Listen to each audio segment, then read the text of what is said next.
Chapter 5 Warm-Up, our Algebra 1 Exponent Review.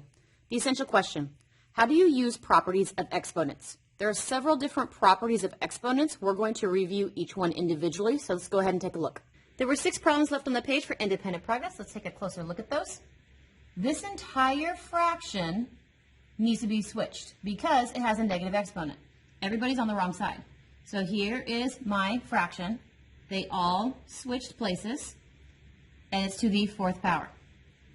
So now I have this entire parenthesis to the 4th power, which means everybody in here gets the 4th power.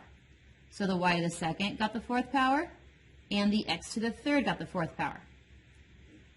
So my y's, I had 2 groups of 4. 2 groups of 4 is 2 times 4. 2 times 4 is 8. So this is y to the 8th power. X, 3 groups of 4, which is 3 times 4, which is 12.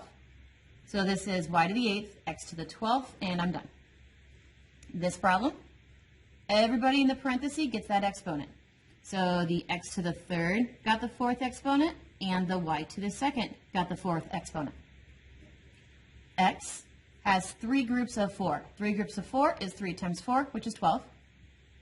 My y is 2 groups of 4. 2 groups of 4 is 2 times 4. 2 times 4 is 8.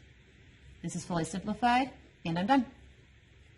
Even though my fraction is in my exponent, you solve everything exactly the same way. First, it's negative. Because it's negative, that meant everybody on the inside needed to switch places. So we're all going to switch places. So 9 to the 3rd is now in the denominator. 6 to the 3rd is now in the numerator. My fraction exponent is now positive. Now everybody in here is going to get that 1/3 power. So the 6 to the 3rd is going to get the 1/3 power. And that 9 to the 3rd is going to get that 1/3 power. My base 6. 3 groups of 1/3 means 3 times 1/3. 3 times 1/3 is 1. Base 9. 3 groups of 1/3 means 3 times 1/3. 3 times 1/3 is 1. So I have 6 to the 1st, which is 6, all over 9 to the 1st, which is 9. If you were to simplify this, each of them divide by 3, so you have the answer 2/3. This bottom one, it's a negative exponent. If it's a negative exponent, that means everybody in the parenthesis needs to switch places. So the 10 to the 4th is now in the numerator. The 8 to the 4th is now in the denominator. Everybody in this parenthesis gets this new 1/4. So the 10 to the 4th gets the 1/4 fraction exponent, and 8 to the 4th gets the 1/4 exponent fraction. 10, base 10. 4 groups of 1/4. 4 groups of 1/4 means 4 times 1/4, which is 1. Base 8. 4 groups of 1/4 means 4 times 1/4, which is also 1. So this is 10 over 8, which I know I can divide both of them by 2. If you divide both of them to 2, you get the answer 5/4. Next one. Everybody in here is raised to the 3rd power. So that means everybody in here gets the 1/3 power. So I have 20 to the 1/2 getting the 3rd power, and I have 5 to the 1/2 getting the 3rd power. So I have 20. 1/2 to the 3rd power is 1/2 times 3, which is 3/2.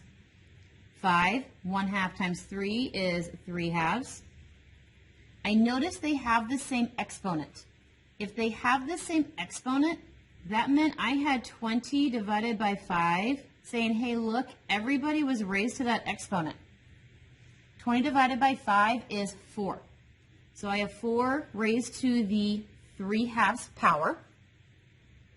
If my final answer has a fraction exponent, that means that I need to put it into the radical symbol. So here's my radical symbol, 4 on the inside.